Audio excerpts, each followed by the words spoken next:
It's the unsung hero of horizontal juicers. And if you own a horizontal juicer, there's a good chance you have one of these. Hi, it's Dan with EUJUICERS.COM, and in this video I'm going to be talking about the blank screen. I'm going to be talking about what it is, how it works, and most importantly, I'm going to show you what you can do with it. And at the end, I'm going to show you something you won't find in any user manual, but something I came across, a novel use for the blank screen.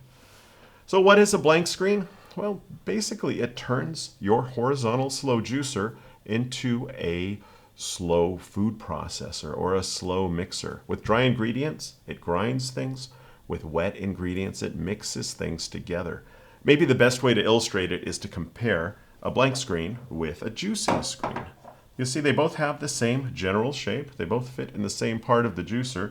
The main difference is, as you can see, the juicing screen has this mesh. This is what filters pulp out of the juice when it's going into the container. And then it has a screen. This is where the juice is actually processed. The blank screen is blank. It doesn't have any of these, thus the name. To illustrate, let me give an example. Say I put apples into the juicer and I put the juicing screen into the juicer. The apples will go down the feeding tube. They will be cut up by this auger. It has these fins. It basically chews it up, cuts it up, and by the time it gets to the end here, it's just wet apple pulp. Now, if this juicing screen is in there, that wet apple pulp is going to get pressed through these little holes in this stainless steel mesh. And coming out will be juice, and then coming out here will be dry, juiced pulp. Now, if I have a blank screen in there, those apples are all going to get mashed. There's going to be wet apple pulp. It's going to come to the end, and it has nowhere to go. So what's going to happen is that juice is going to be mixed with the pulp. That's going to come out basically as apple sauce. In fact, that is something you can make with one of these is sauces. It's the first thing I'll talk about. I made applesauce about a month ago, and it turned out really well. I just put apples in there. I have an apple tree in the garden, added a little lemon juice, a little cinnamon, and it worked out well. So sauces are the first thing you can do with juicers. Fruit sauces like that, but also something like salsa.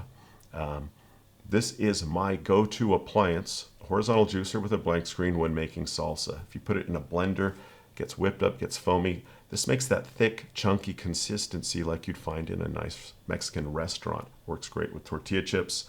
My salsa recipe is just, plum tomatoes, jalapeno peppers, cilantro, lime, onion, and then whatever seasonings you want to put in there. It comes out mixed really well. Another thing you can make with the blank screen is sorbet. Now, keep in mind, sorbet can be made both on horizontal juicers and vertical juicers. Only horizontal juicers can use a blank screen, but some verticals come with a special screen called a sorbet screen. It won't do any of these other functions because of the way that vertical juicers eject pulp and the way they operate. But to make sorbet with a horizontal juicer, you just put in slightly thawed frozen fruit. You can do straight fruit like pineapple, strawberries, things like that. If you want a fruit ice, most people like something softer with a consistency more like ice cream, so they'll mix it with a soft fruit, almost always banana, but you could do something like mango or avocado. And you just mix them together, send it through the juicer, the blank screen gets those frozen fruits, mixes it, and you get a real smooth consistency. Keep in mind, if you're doing it with strawberries, you're going to want to cut strawberries into pieces, especially large strawberries. Smaller ones, cut them in half. Larger ones, cut them in quarters, because a fully frozen solid big strawberry is almost like sending a rock through the juicer. The inside of the blank screen is reinforced with steel to make it stronger, but you just don't want to risk that. Blank screens are great for making nut butter. You can make nut butters in two different ways. The first way is the longer method, and that's where you're going to put the nuts through just one time straight without anything added. You want to use roasted nuts, not raw nuts, because roasted nuts are able to release the oil better. And you'll typically use things like peanuts or cashews, but you can use different kinds of nuts. But if you run nuts through straight, it's going to act as a grinder, and you're going to get something like nut powder and then sort of sheets of almost proto-nut butter. And then you'll take that, you can squeeze it together into tubes, feed the tube through, and the second time it'll come out a lot creamier. You can even do it a third or fourth time if you want it extra smooth. Or you can do the shortcut method if you don't mind adding oil to it. You can put the nuts into a bowl, add a few tablespoons of sunflower oil, stir it up, let it soak for a few minutes, feed it through, and you'll get a lot smoother consistency the first time. Keep in mind, this is going to be something like a natural nut butter that you see in stores. It's not going to be that smooth nut butter. You need heat to do that. You would need a blender, which is going to run at 20,000 RPM to make that smooth consistency. But if you like the coarser consistency, the natural taste, these are great for making nut butters. Another thing you can make with nuts is nut milk. Again, this is something that a vertical juicer will do in one pass. Most verticals will do this as a sort of natural function. With a horizontal juicer, it's possible, but you need to use both screens. First of all, you'll do the same thing as you would with any other juicer, vertical or horizontal. You'll soak the nuts overnight in water.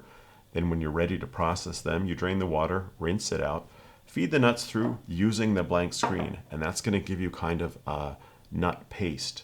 To that, you will add water, depending on how thick you want it, 1-to-1 with the nuts, 2-to-1 water to nuts if you want something a little thinner. And then you'll take the blank screen out, put the juicing screen in.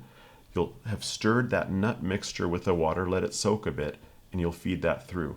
And that juicing strainer will strain out the bigger pieces of nuts. It'll do a second crush on the nuts to release more kind of nut consistency into the milk. And I find that horizontal juicers, while they take more time, it takes 2 passes to make nut milk, makes a smoother, creamier nut milk. So that's another popular use of the blank screen. The next function of a blank screen is as a grinder. And in fact, I've owned a Sana 808 almost 10 years now, and it gets more use as an herbal grinder than it does as a juicer, more than anything in our house, because my wife is an herbalist. She makes a lot of products ranging from teas to tinctures to face creams, and in all of those she uses crushed dried herbs. So we gather leaves in the forest, we grow some, she puts them through the dehydrator, and then she runs it through and it crushes it into the perfect consistency, a powdery herbal consistency. So as a grinder, as an herbal grinder, it's a handy tool, especially for herbalists. Another use of the blank screen, something I've never done, is baby food. That's because when I got the juicer, my kids were teenagers already. But for people who have babies and they want to be in full control of what the baby is eating, the ingredients, and they're transitioning from liquid to solid food, we find it can be a cost-effective alternative to buying jarred or canned baby food. You can cook carrots, peas, things like that. Put them into the juicer. The blank screen will mix them all together to the proper consistency. Some people will even add boiled chicken and things like that. Some juicers come with a set of pasta nozzles. Not all horizontal juicers, but those that do let you make different types of pastas depending upon the shape of the nozzle. Spaghetti, flat noodles, thicker round noodles, things like that. And the process is simple, but it is kind of messy. You just want to make pasta dough, and that's just flour, eggs, salt, and you can even add juice. There's a video here, we'll show some clips where I juiced spinach first, put about a 1/4 cup of spinach juice into the dough. It made a nice color, added a nice flavor. And you just roll the dough into tubes, feed it through the juicer, and depending on the type of nozzle you'll put on, the different shape of pasta will come out. The pasta comes out really fast. It helps if you have 2 people, one feeding the pasta, the next cutting the pasta, and then hanging it to dry. This is where a pasta drying rack really comes in handy. So that's a function, time consuming, but it is tasty, and in my opinion, it's worth it. And finally, something you won't find in any juicer manual, something I just sort of stumbled across, is using produce in baking. I'm the baker in the family. I like making things like carrot cakes, muffins, things like that. And one time I was making a carrot cake and I was just not wanting to get the shredder out. You have to shred the carrots by hand and then you add that to it. I had the juicer sitting there and I thought, you know what? I'm going to try using the blank screen and see what result I get, because that's going to shred it, but it's going to mix the juice in there. And the result was actually really good. The cake was more moist. It tasted a little sweeter. I tried it with apples for apple muffins, worked the same. You can also do it with things like zucchini bread. So what I want to do is just show you what it looks like when you run carrots through the blank screen. You'll see some juice will drip down here. That's fine. That happens mostly right at the beginning of juicing. And you can just add that juice to your cake batter and it should turn out really good. So let's take a look at the consistency the pulp, the way it looks, and how suitable it is for baking.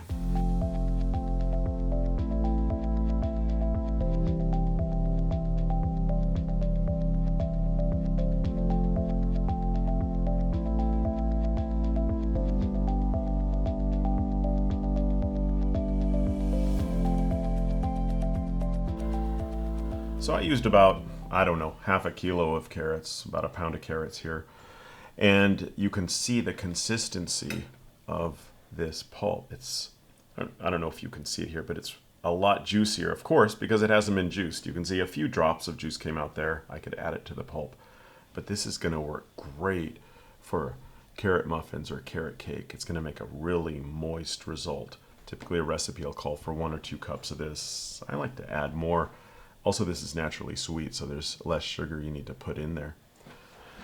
So that's just a quick look at the blank screen. We hope you enjoyed the video. If you have any uses of the blank screen that I didn't mention, I would love to hear about it. Please leave it in the comments below. Otherwise, thanks for watching. I'm Dan with EUJUICERS.COM, and I'll see you next time.